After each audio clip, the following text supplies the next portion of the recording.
Hello.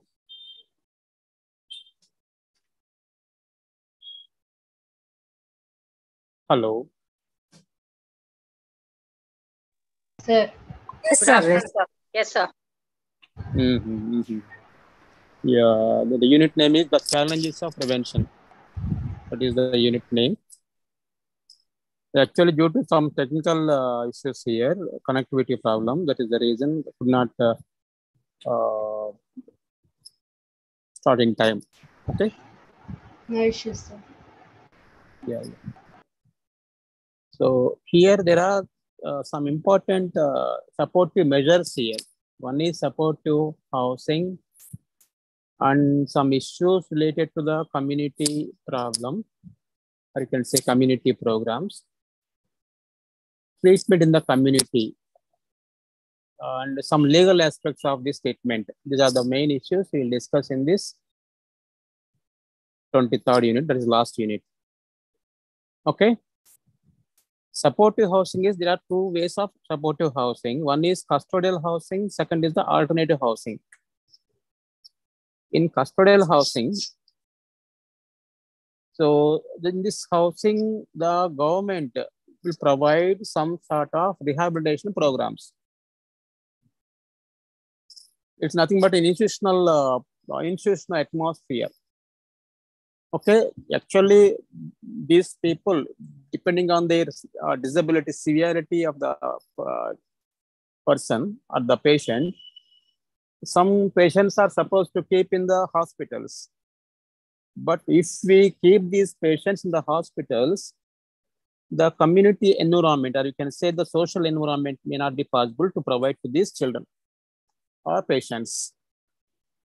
So that is the reason we will provide some sort of custodial housing, similar sort of atmosphere like hospitals. Okay. And this type of custodial housing, large quantity of this housing will be provided by the government. Okay, with some rehabilitation services. The environment, the atmosphere is like a hospitals, but these are not hospitals. That is one type of supportive housing given by the government. Number two is alternative housing. This kind of housing is for integrated type of rehabilitation service. Integrated type of rehabilitation service means integrating these patients to the community. The main aim of providing this type of alternative housing facilities is to prevent hospitalization and to improve the quality of life. If they are in the hospitals, if these patients kept in the hospitals, so social interactions, community interest may not be possible. That is the reason in second way of supporting housing is that alternative housing. Okay. So here the main aim of alternative housing is it's integrated the services with the help of the community persons or community environment. But here, when we provide this community type of programs, there are some issues. There are some problems with the community programs, means how to provide this community program. As I mentioned, depending on the disability level, depending on the level of disability, or depending on the issues of the patients. One is dormitory. Dormitory means some sort of limited times, limited hours, or you can say limited weeks, like 3 or 4 weeks. They'll provide this type of services, or you can say dormitory services. This moderate to behavior, the person those are having the moderate to behavior, we will provide dormitory services. Okay. Residents that provide opportunities to re-socialization in the community. That is number one. Number two is partial hospitalization. Partial hospitalization means every day they will keep some hours in the hospital. The rest of the time they will keep in the community rehabilitation services. Okay. Here the main system is that the main belief is that the care should be provided in the community to the maximum extent to the possible. If the patients or the persons of disability kept in the hospitals, as I mentioned, community environment, or you can say community interaction, social interactions are not possible. That is the reason we will keep them in partial hospitalization. Partial hospitalization. Some hours in the day, they'll be in the hospitals. And rest of the time, they'll be in the community areas, or you can say community environment. Okay. Because if we provide these people continuously in the hospital, that type of atmosphere will be some sort of maladjustment behavior. You can say maladjustment behavior may be improved in the hospitals. Okay. So here, being a human individuals, they are supposed to mingle with the groups in the community, or you can say how to behave with the community, how to behave with the group, how to behave the others in the group. Those things be better to improve in this community-based program, or you can say community-based rehabilitation services. CBR. CBR means community-based rehabilitation services. Okay. So in some cases, in some areas, installation means commitment is the process of placing a person in an institution, like prisons are committed to prisons. Okay, for example, if the abnormal behavior is severe abnormality, if you find in these people, better to keep some separate to the community. Okay. So that they will, for some time, they will be kept in some areas like prisons. But these are not the prisons, but some sort of institutionalization. Okay. This is one type of treatment will provide to the people those are having severe abnormal behavior, or you can say severity. Abnormal behavior is more in these individuals. Okay. That is number one. Another one is civil commitment. If, for example, is about involuntary hospitals through a legal procedure. So we need to provide we need to take all the legal precautions, legal aspects before admitting in these institutions as well as the community rehabilitation service centers. Okay. This is one type. Another is forced institutionalization. One is voluntary institutionalization. Second is forced institutionalization. If a person poses serious problems from the areas, some areas, maybe he is, for example, if he is in the environment, social environment, or the community environment, some threats may be there with other people in the environment, or you can say in the society, or the community. That is the reason, at least for some time, these individuals, they better to kept in the forced institutionalization. Okay. And another one is criminal Excuse me, commitment. sir, your voice is not audible. Now, is it okay now?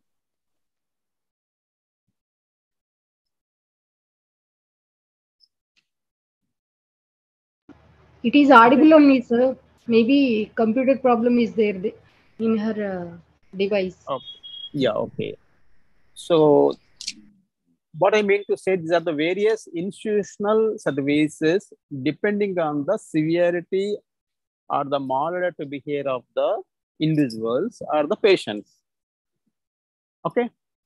And here, when we are keeping these patients in any institutionalized services, when we are providing this type of institutional services, or you can say community-based rehabilitation services to these individuals or the patients, some legal aspects may be raised. So we better to sort out these legal aspects before taking a decision in initialization treatment. One is that, so the human rights, even though they may be the patients, the person may show the moderate behavior, or you can say being a moderate behavior person, or you can say it's a moderate patient. The client basic human rights cannot be taken away by the hospitals or treatment providing by the doctors or the psychiatrists, whatever the professionals may be, maybe the doctors, psychiatrists, or psychologists, whatever the services they provide, always be better to keep in mind, always we are not supposed to violate the rights. Always we better to keep in mind they are also having some rights, human rights. Okay, every patient has a right to receive adequate treatment or proper treatment. Even in the mental hospitals also. So in any psychiatric setups also, better to provide proper care depending on the condition of the patients. Okay, that is number one. Means human rights, or you can say rights of the patients or the individuals. We always better to keep in mind before providing any services. Number two is the informed consent. Informed consent means, for example, in some cases, patient may not be in a position to understand his condition on his own. So in the, for example, the profound or severe cases, as I mentioned, depending on the severity, one is borderline, mild, moderate, severe, and profound. If the patient or the individual is not in a position to understand his status and his condition, so in that cases, better to take the consent of the caregivers, or you can say informed consent is main. Okay, the patient are supposed to get proper information about the nature of the treatment. Okay, that is number one. Or if the patient is not in a position to understand his issues, better to take the consent from the caregivers. We have some legal aspects in this. Okay, so those things we need to complete before going to the treatment, before giving the treatment to the patients. Next one is the confidentiality. In any psychological counseling, confidentiality, especially in case of this type of abnormal issues, confidentiality, we need to maintain the confidentiality.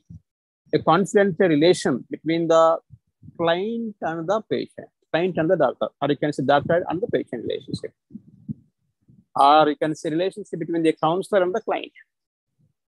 So this confidentiality you have to maintain, maybe the doctor or the patient, or if the relation may be between the doctor and the patient, or the relation between the client and the psychologist.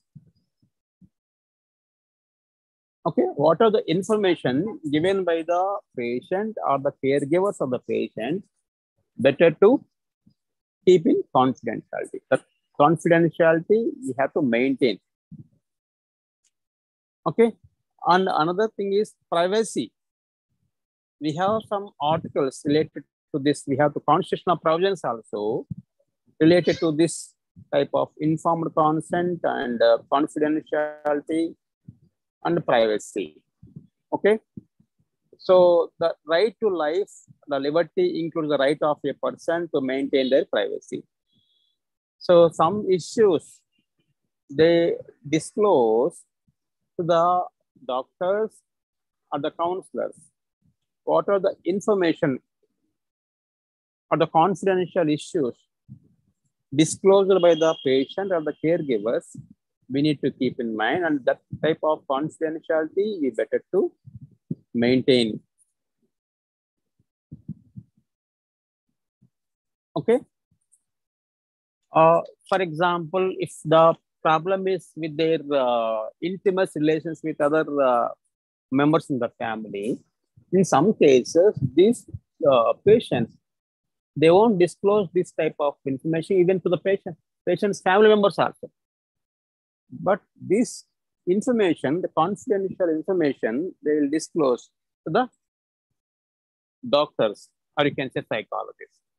That is the reason we always maintain the type of confidentiality.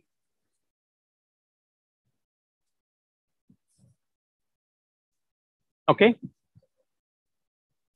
And our duty, whatever the duty discharged by the responsibilities given charged by the doctors or the psychologists.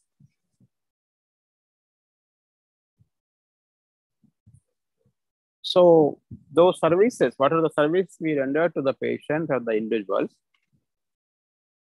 whether these patients are agreed to the accepted to the conditions or not. That's just like one type of contract between the contract between the patient and the doctor, or the contract maybe between the counselor and the client.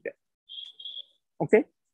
So only in some cases, in some special cases only, this type of information can be exchanged to others.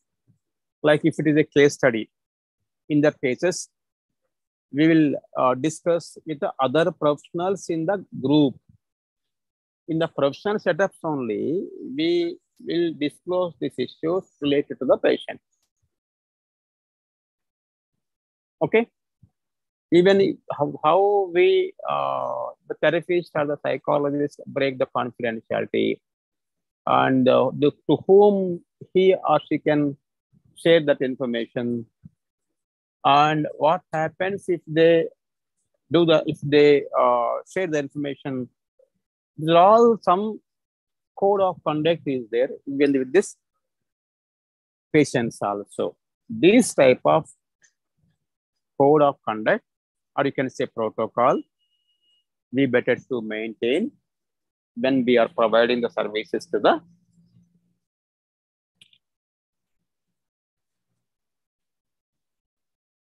disabled people, or you can say the people who are having some sort of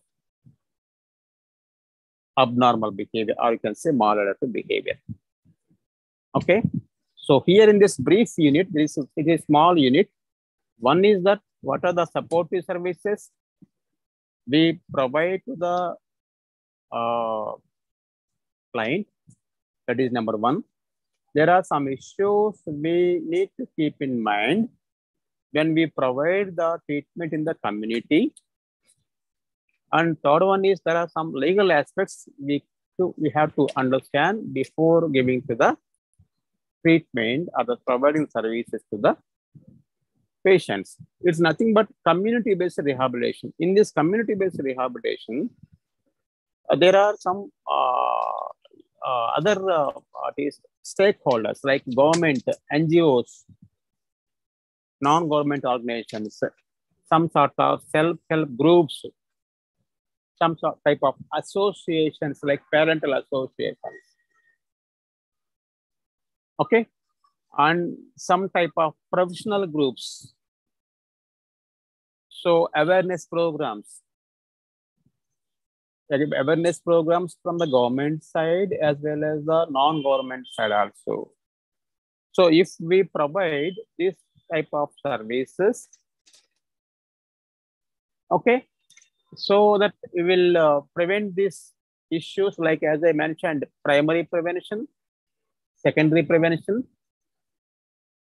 and tertiary prevention. Primary prevention, as I mentioned, creating awareness okay, related to the various issues in our society, like smoking, sexual abuse, alcoholism, premarital issues, postmarital issues, early pregnancy. So that if we provide this type of awareness camps, awareness programs, so that the people or the individuals will understand the consequences of this problem, so that they will be far away from these issues. That is number one.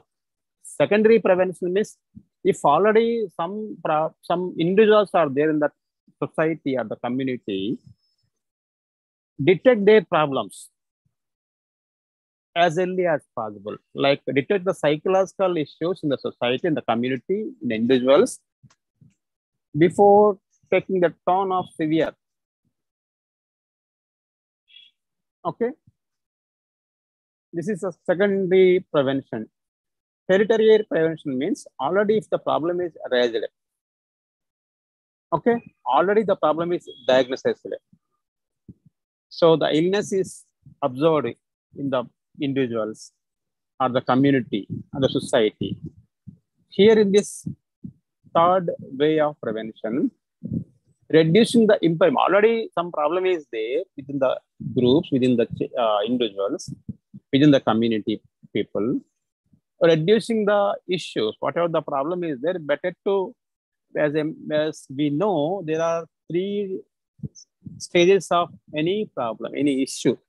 One is primary level, then secondary level, then acute level.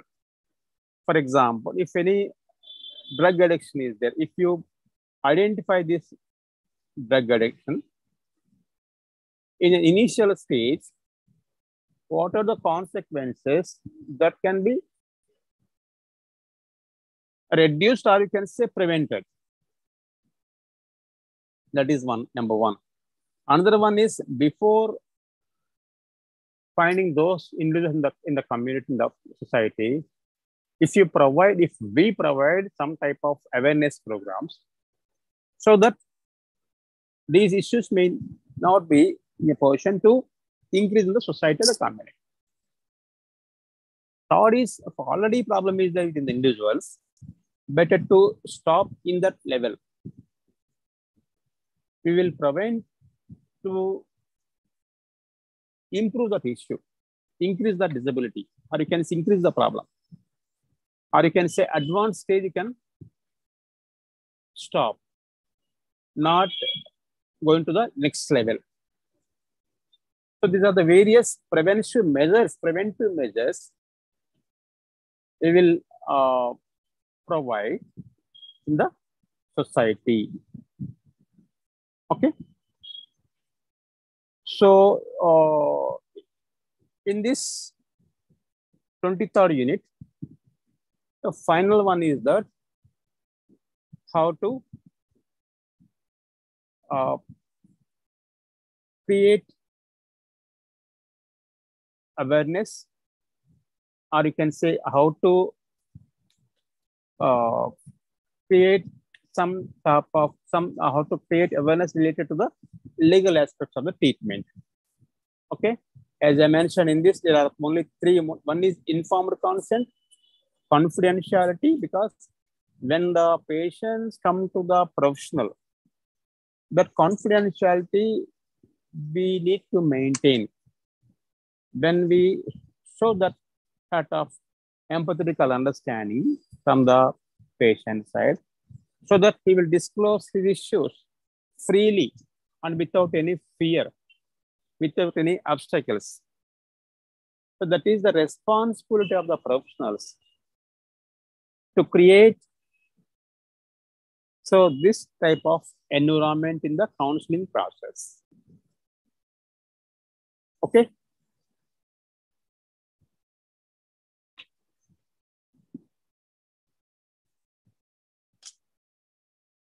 So these things we need to keep in mind when we provide services to the disabled people and the person, those are having some sort of maladaptive behavior in the society or the community. So with this, we will conclude this unit. And finally, within half an hour or some time, we will discuss about the overall units in this psychopathology. Okay. If you have any doubts, you can ask overall in the psychopathology. Hello. This is regarding today's class. Mm-hmm. There are a lot of NGOs in the country, self-help groups in the country. They also try to do the become caregiver sort of thing to take the treatment. They also have to follow all these rules, legal aspects. Yes, yes. Legal aspect, because NGO means they need to register the society. As we know, registration of society also, there are some issues they need to follow. There are some systems they need to follow. So society or trust, there are some rules and regulations they need to follow. One is, before starting an association, they need to provide their bylaws, objectives, you can say. Okay. Objectives means why they are going to start that type of NGO. Those objectives to provide education to these people, or to provide or to create awareness in the society, or to provide some sort of services like community rehabilitation services or community-based rehabilitation services. Whatever their objectives may be, those objectives they need to frame first. That is number one. Number two, they need to form the society or association, like one chairman, like president, or you can say vice president, secretary, and joint secretary. That is depending on their group members. The number of members in the group, depending on that. So this type of non-government organization, society, or any other association, these are all the various issues they need to discuss first in their association. Then financial aspects, membership, how they collect the memberships, how they generate the financial aspects. Because if they want to provide some services to these people, financial aspects are also needed, no? Yes, yes. How they generate the financial aspect, how they generate the revenue. Those things also they need to discuss, and they need to provide all the details to the concerned area, maybe the society, some governmental issues will be there. Like societies of registration, like one department. Society of registration for the housing, or some other society of registration? No, not only for the housing. There are some other associations also. Any association, they are supposed, maybe even NGOs also, they are supposed to register in the societies of registration. Okay. Not only the housing societies, even other societies also. Yes, yes, yes. Okay, like district level or state level, depending on the area of their services. They want to provide the service within their mandal level or the district level.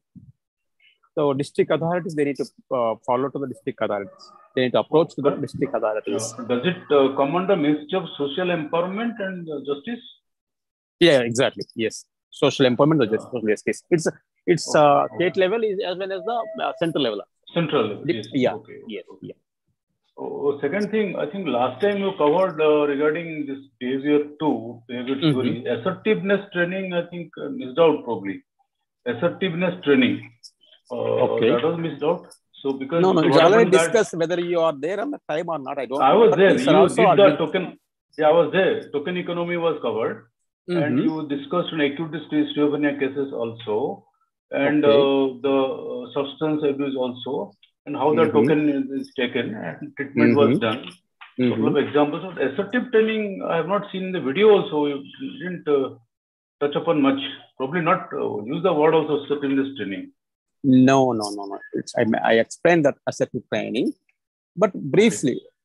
Maybe that missed out. Yeah. Assertive training, later I discuss it.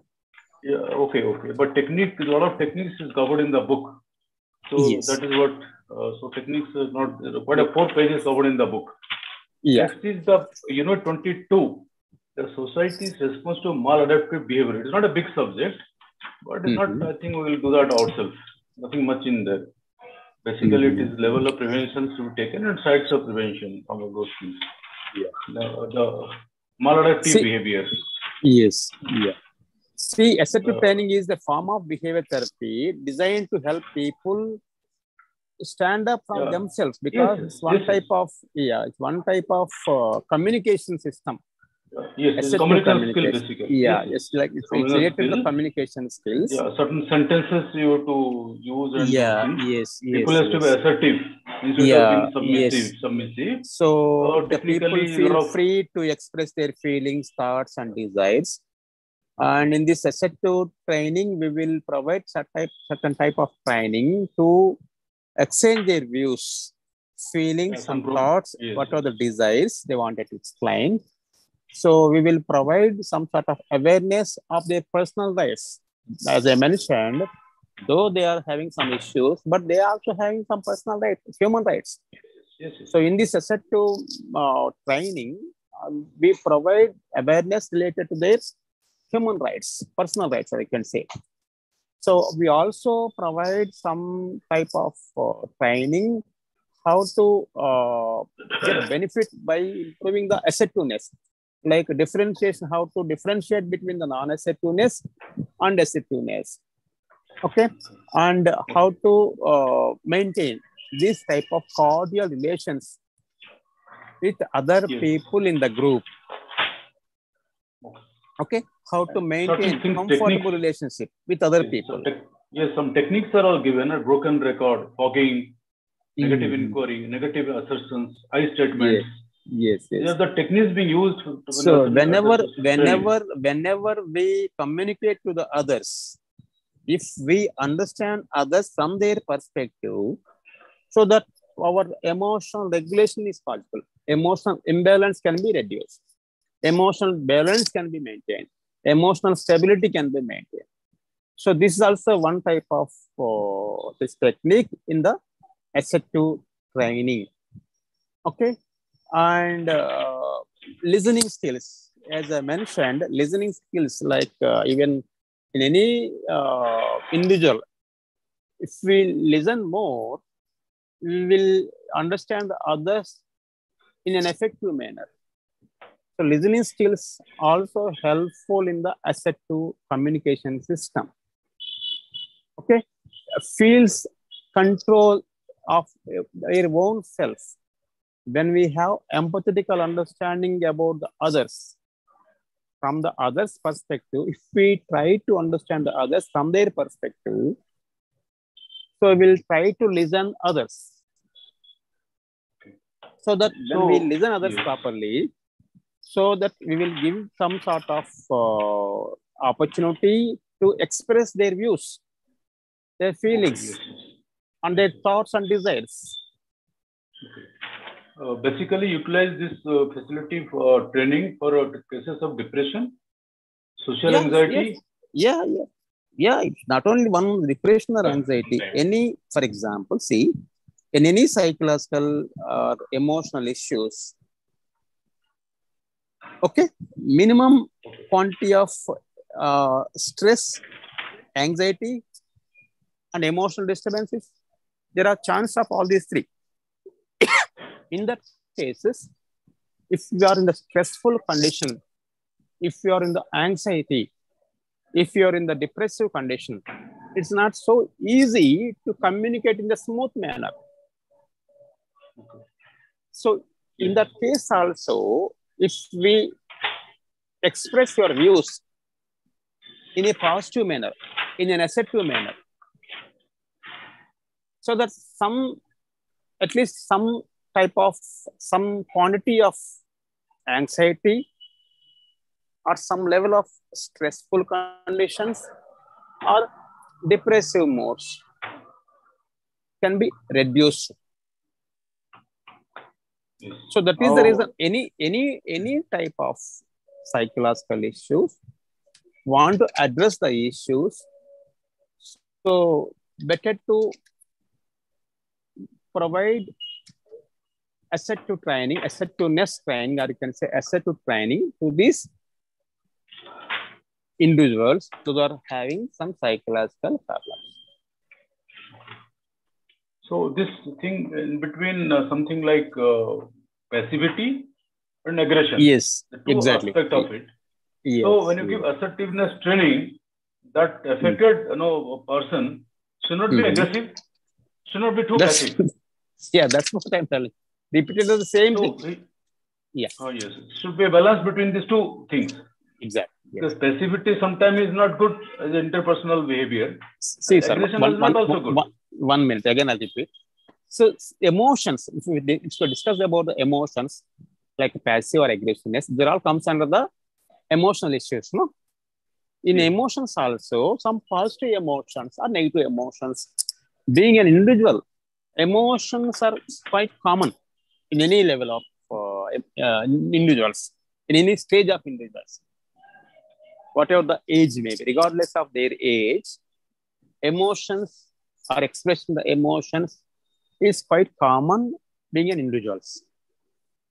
When that emotion, the term emotion itself is derived from the Latin word, means emovere. Emovere means arousal stages, arousal stage.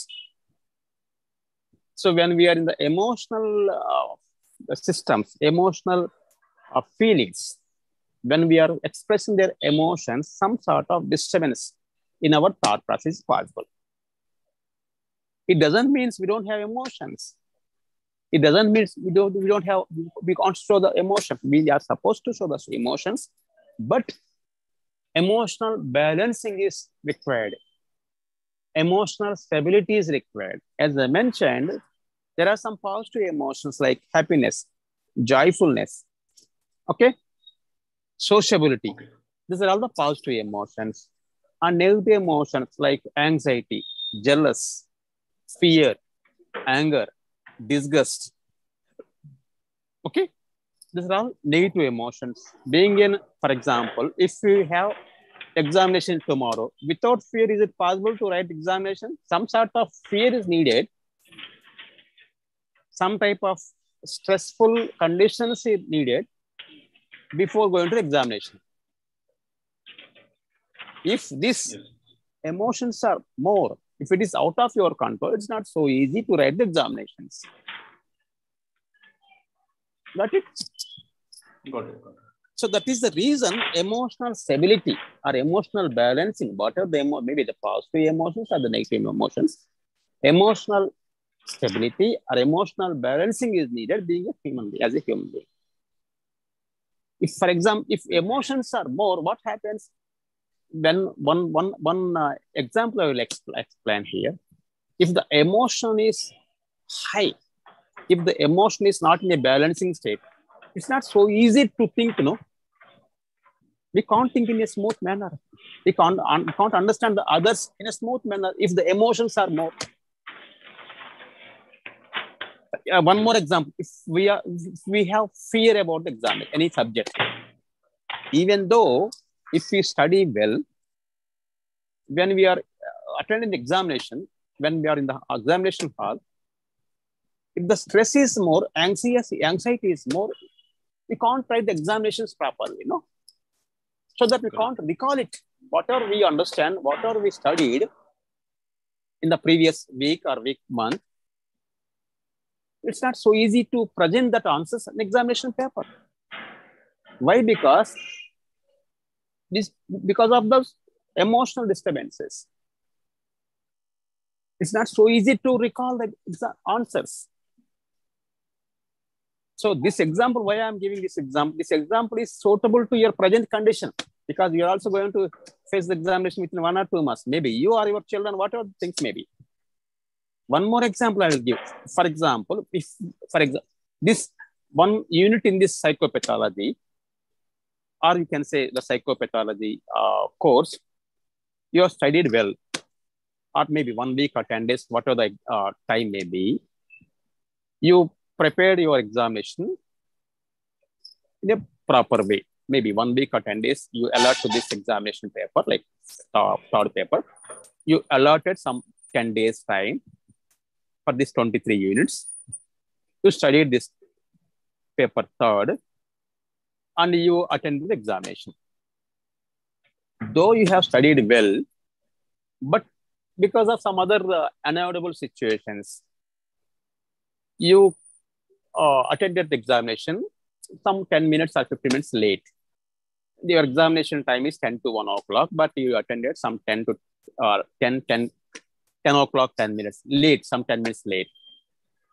What is the condition of the this student there? He is some sort of disturbed position, no? Maybe whether I am able to reach the examination hall properly or not, in time or not. This is the condition, this is the emotional condition of the, or you can say anxiety is more, anxiety will be high if we attend the examination some 5 or 10 minutes late. What happens in that condition? So the anxiety is high. The anxiety is more. So in that anxious condition, in that emotional disturbance condition, it's not so easy to recall your answers. Whatever you studied, you can't present in a proper manner in the examination paper. Got it? So means if the emotions are ruled, emotions are high in any individual, the thought process will be deteriorated, or we can say it is reduced. So it's not so easy to memorize whatever you learned, whatever you studied. It's not so easy. It's not possible to present the answers in a sequential way, in a proper way. So you studied well, you know that answer, but recalling that answer, maybe some. Hello, all of you are aware what I am. Are you listening? Yes, sir. Yes, Yes. I'm listening. Yes, yes. We are listening. Yes. Yeah. Balance Here, of emotions, yes. why? Because as I mentioned, if the emotions are high, automatically the thought process will be low. There are 3 important domains of behavior. One is the cognitive domain. Second is the affective domain.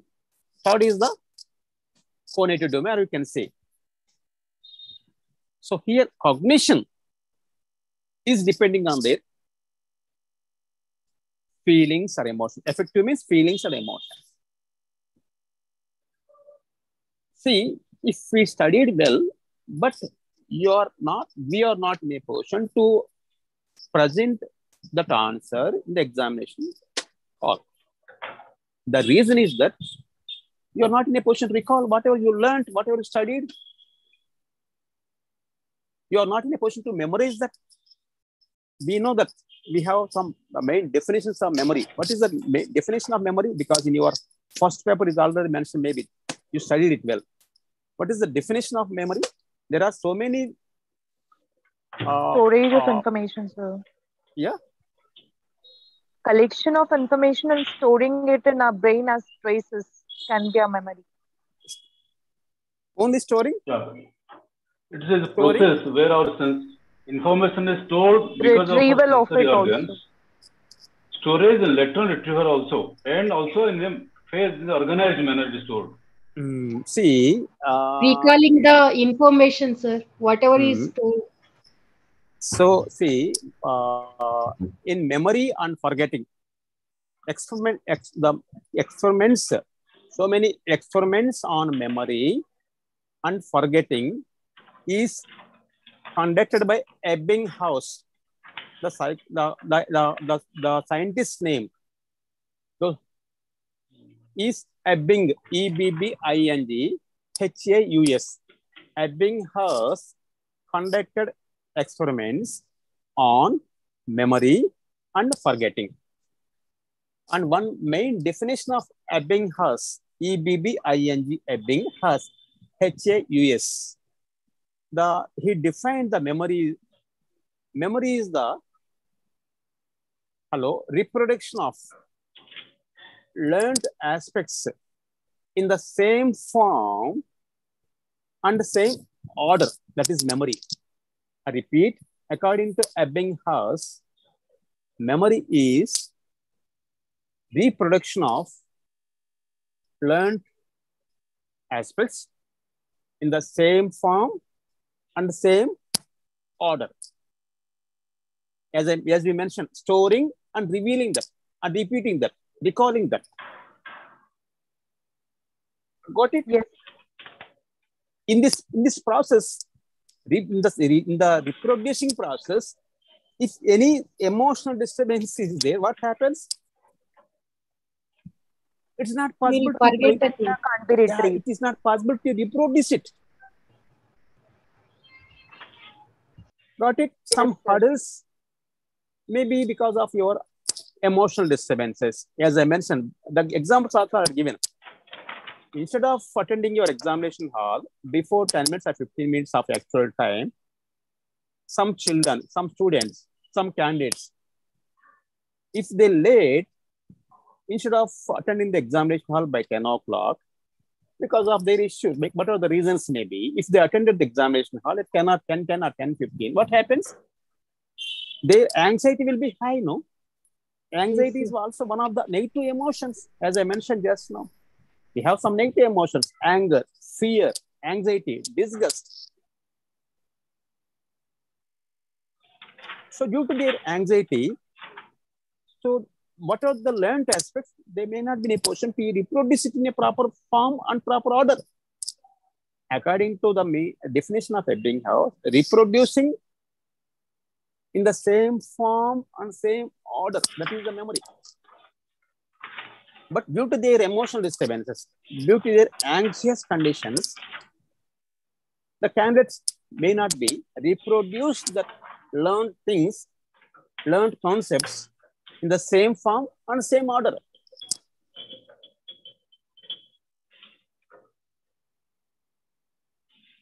Thank you. Got it? Yes, sir. Got it. Yeah. Yes. So emotions and thought process, or you can say cognitions, or you can say cognition, recalling and reproducing also, understanding also, grasping also comes under the cognition only, no? So these emotional disturbances, emotions, the impact of the emotional disturbances or emotional imbalance will be adverse impact on the cognition, or you can say understanding, or you can say recalling. In cognitive, one is knowledge. Knowledge means recalling and registering. Recalling, for example, if the 10th class student, he already learned, or you can say 9th class student, in his algebraic principle, a plus b whole cube is the a cube plus 3a square b plus 3ab square plus b cube. That is the formula. That is the formula of a plus b whole cube. It may be 8th class or 9th class student. If he is supposed to present the a plus b whole cube is equal to a cube plus 3a square b plus 3ab square and plus b cube. Instead of writing this formula, if you write a plus b whole cube is a cube plus a square b, if you write ab, what happens? So say it's not same order, no? And same form. Reproducing whatever he learned in the same form and same order is memory, according to the Ebbinghaus.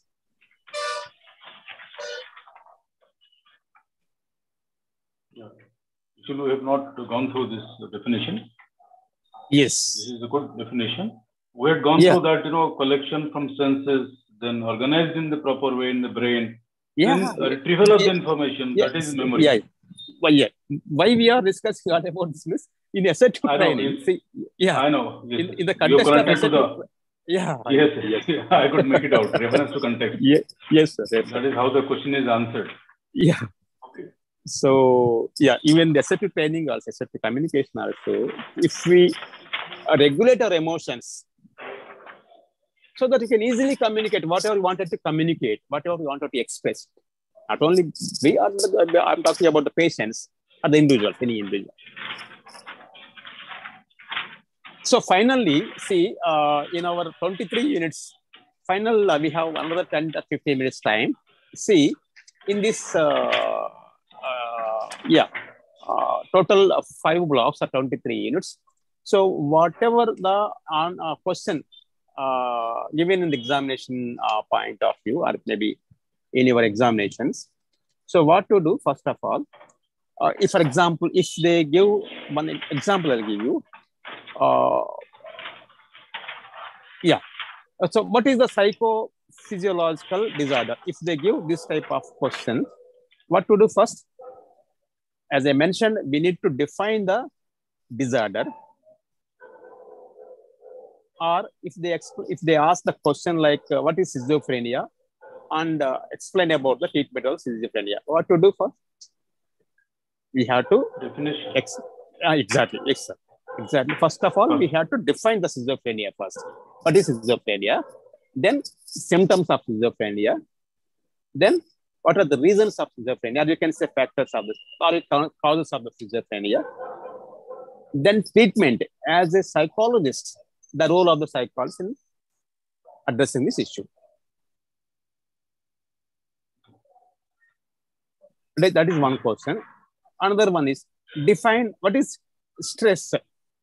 Discuss the various methods of treating this stress.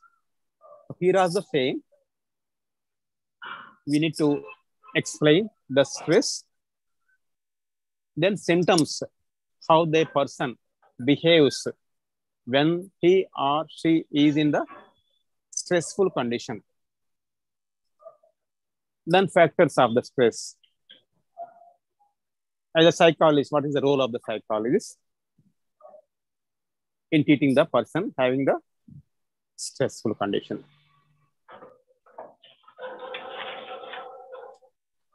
Whatever the others, others are not asking any question. Only Sir Ramesh sir is asking. What about the others? They don't have any other doubts. Sir is covering all, sir. No, sir. Sorry, just okay. This is the last No, one. I'm not. Because sir is asking, those all are our doubts also, sir. You are giving answers Okay, good. to us It's all. okay, no problem. Sir, actually, I am not interested for exam. I am just going for knowledge. Yeah, fine, sir. Fine. So mine issue is not. I'm not interested for exam, test, all those things. I'm gone past all those stages. Oh. Basically, I'm looking for knowledge. Therefore, questions are asked in the view of. I've read the book already. And gone through the American Psychology Association books also and questionnaires also. Mm-hmm. So, but thing is that this syllabus is too small a syllabus for a standard like MSc. That is one. Sir, most Secondly, of the other candidates, they are more concerned about the examination point of view. yeah, because every time you touch a subject, I go to the pathology part of it. Physiological part of it, to know what is happening in the brain, mind, what are the different type of, like what Freud's analysis is to this, what is Erickson's thing to this. So I'll compare this thing and find out how you reach the main, like you have to go for assessment first. The people will come to you as a psychologist or psychiatrist, people will come with a lot of, symptoms. Now you have to find out which is more serious about it. Like you have given a lot of, things like prioritize the issue, which theory is applicable, all those things should go. It is not an easy process. It's a complicated, lengthy procedure. Exactly. The way, like when you take the class, you understand you have got experience. Those whose experience cannot speak coolly like you. So you have to really think the patients, how to deal with them, how to talk to them, how to moderate their thing. It takes time and time, a lot of patience. I'm pretty sure you have taken down so many patients and struggled so much. Daily may not 25 to 30 see under the tunnel also. Daily 25 to 30 cases I need to see, sir. I'm sure your families must be harassed by because of this. No. No. I'm No, sure the sir. amount of patience So, you have got, see, tremendous patience you have got. no, we have some stress relief techniques also. That also I'll explain if we are interested in some other. That is also Yes, good. sir. But Yeah. since you are having a better part of life, I was not so lucky.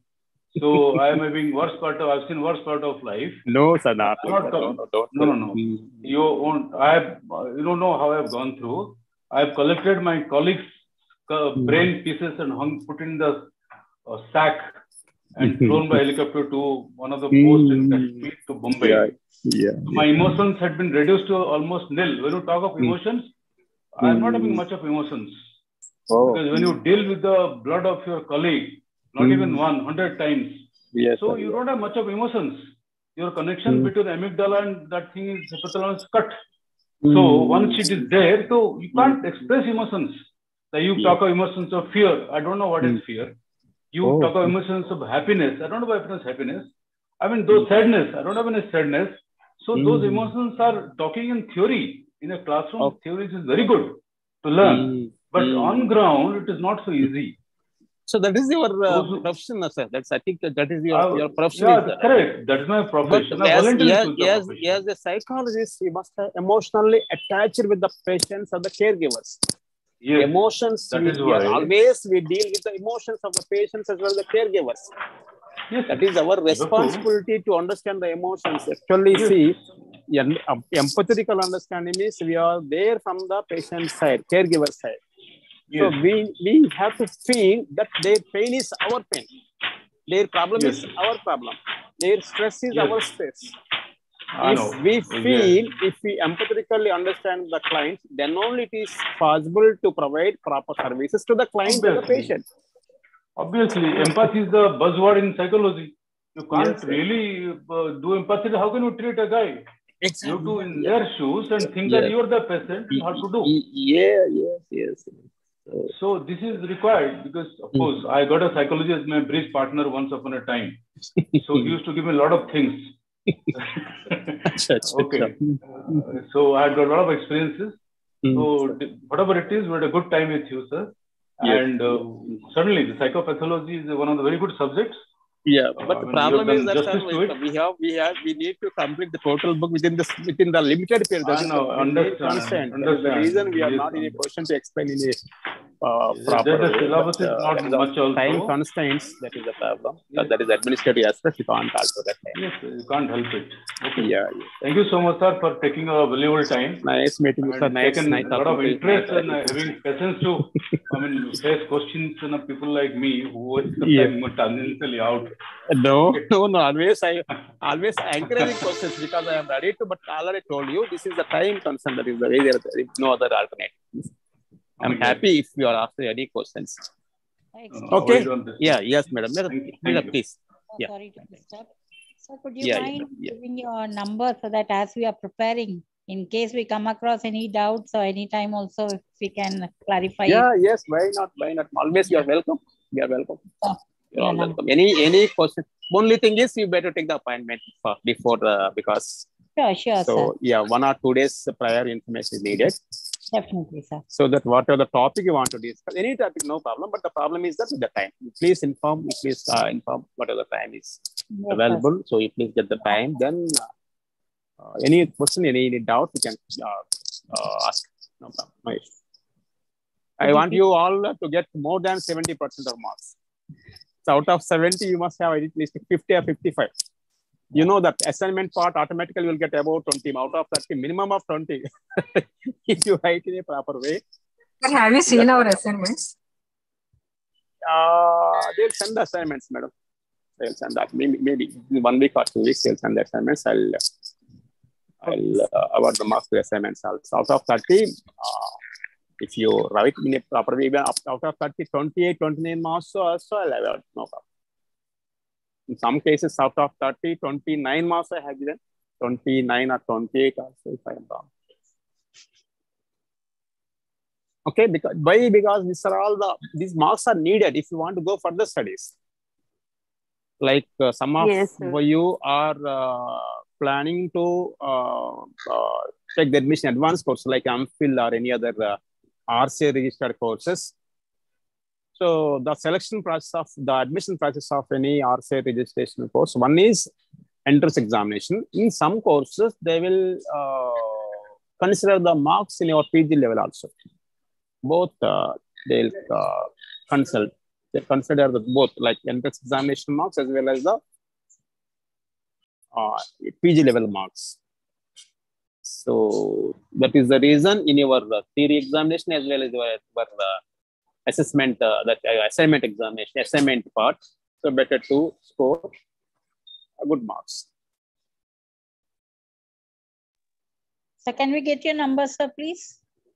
As I already, okay, anyway, 98852, 98852. Yes, sir. 68184, 98852, 68184. Thank you so much, sir. Yeah. Anything, any doubts? So one more thing. This what is the major difference between stress, anxiety, and panic? Okay. Stress, anxiety, panicking. Sometimes we say the students getting panic attack, people get panic attack, and so on. So what is the major difference between stress, anxiety, and panicking?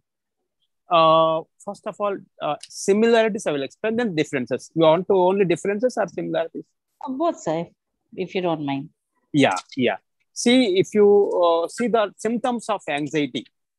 Yes, sir. There are some symptoms of anxiety. As I mentioned, we have anxiety disorders. Like one is generalized anxiety disorder, phobic disorder, and panic disorder, and PTSD disorder. Okay. So here in this anxiety, any type of anxiety disorder, first of all, we will discuss about the symptoms, physiological symptoms. Okay. Like tension, increased heartbeat, sweating. These are all the symptoms of anxiety in the physiological aspects. I repeat, in anxiety disorder, in anxiety issues, some physiological symptoms you'll find like sweating, tense muscles, increased heartbeat. That is number one. Number two is cognitive symptoms, means your thought process. Maybe some disturbance in your thought process. You mean, just now, as I mentioned, example also. When your anxiety about examinations, your thought process, your cognition, your recalling, or your understanding capabilities maybe decrease. That may be adversely impact. The anxiety, or you can say the anxiety levels of the individuals impacts in a negative way on their thought process. So first one is the physiological aspects. Second is the cognitive symptoms, like thought process, understanding, recalling is not possible. Okay. Third one is the behavioral symptoms, inability to respond to people. So how they behave in a smooth manner, their behavior may be different. In the anxious condition, okay, the behavior will be somehow, it's an odd behavior. Got it? Third one is emotional symptoms, feeling of terror, feeling of some type of maladjustment. So these are all the various symptoms of anxiety. And your doubt is, what is stress? Yes. So in the stressful condition, when you're in the stressful condition, when the person is in the stressful condition, what happens? The same thing. Same things, sweating and... Yes. Yes, sir. So in stressful condition, is it possible to concentrate on the studies? No. Okay. Another difference between the anxiety and this one is, in stressful condition, sleep also will be.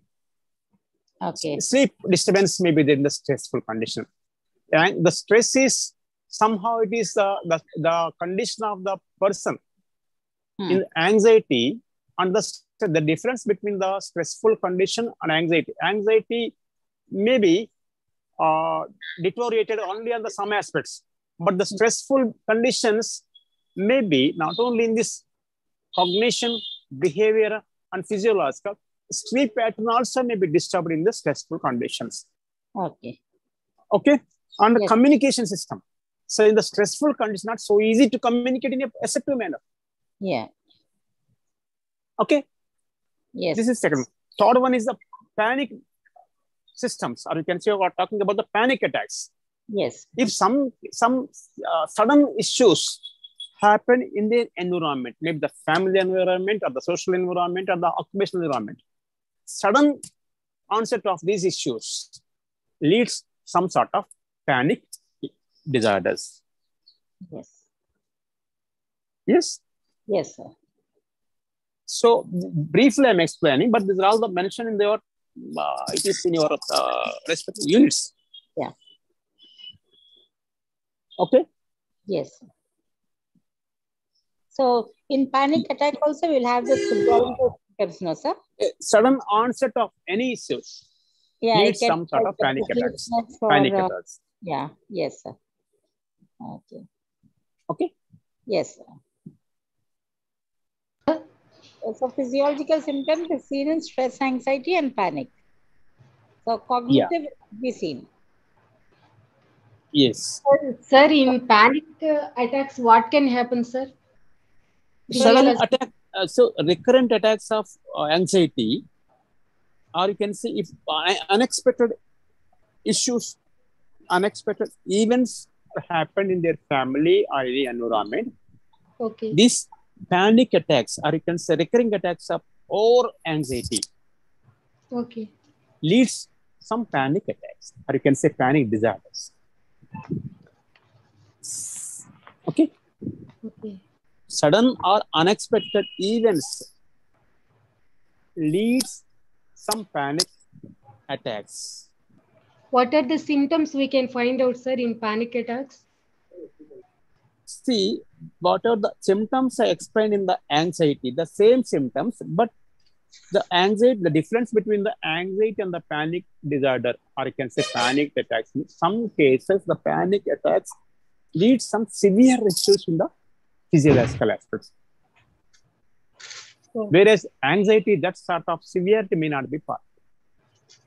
Okay. According to severity, we can treat it as Exactly, panic. exact anxiety and the panic. Thank you, sir. Thank you.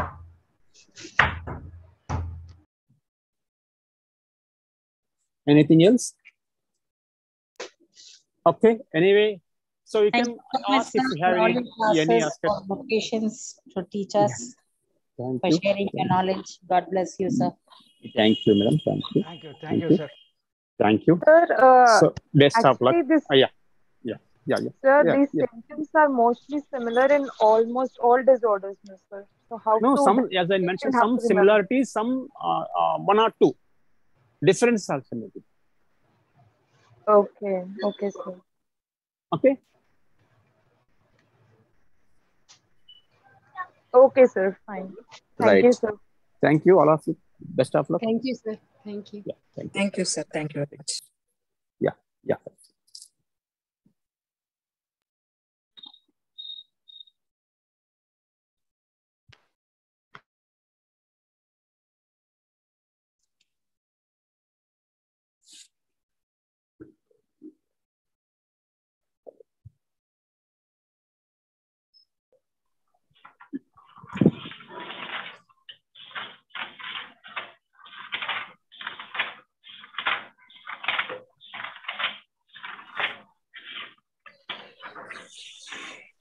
Thank you, sir.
ఇది online ఉంది కానీ రా